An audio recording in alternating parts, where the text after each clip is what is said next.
Behind this two-way window is social anthropologist Jean Smith. She'll be looking for the signs of arousal, enjoyment, or even distress that you and I might not notice. I think one problem that people have with body language is they see one thing, like for example, crossed arms, and then they make one big assumption. But actually you need a few different signals before you can sort of have an accurate interpretation of what's happening.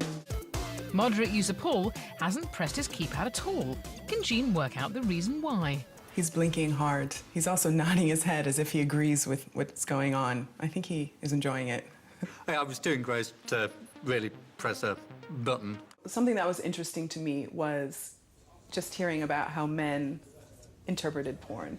And it seemed like the ones who were the most creative and empathetic enjoyed porn the most, because they could first imagine themselves as the main character, and then they could create in their mind different sort of scenarios.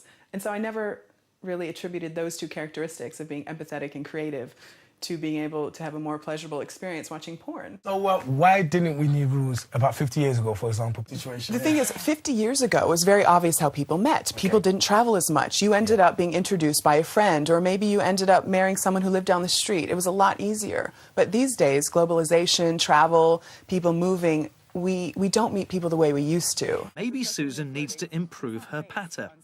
Even in this internet age, the arts of flirtation and seduction are critical. And you guessed it, there's a company started up to teach you those very skills. Jean Smith uses the streets of London as her classroom. Excuse me, can you recommend a good cafe? So what's your question? This is the tricky part.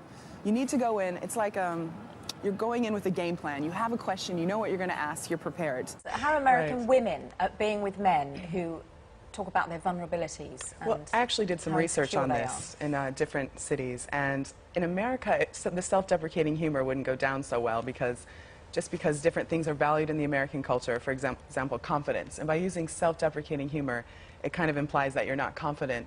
But as we know in England, that's not necessarily the case. It's just a different type of humor. So Jean, what do I need to know? Anyone can flirt. It's a skill. The more you practice, the better you get. So there are 3 different ways. One is showing signals of approachability. 2 is starting a conversation in your sort of everyday life. Do you know any good places to go for lunch around here? 3 is letting someone know that you like them. Be obvious. You look very smart. All sounds doable. You can do it. Let's go. What I'm having Becca do here is showing signals of approachability. So she's smiling at people, showing that she's open and approachable. And also she's seeing how powerful something simple like a smile can be on people.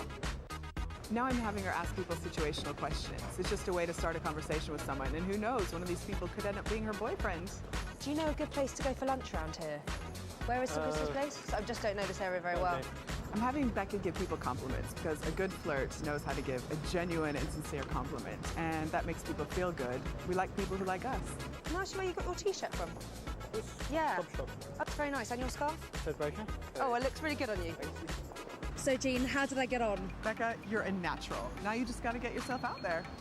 Let's get cracking. Come on.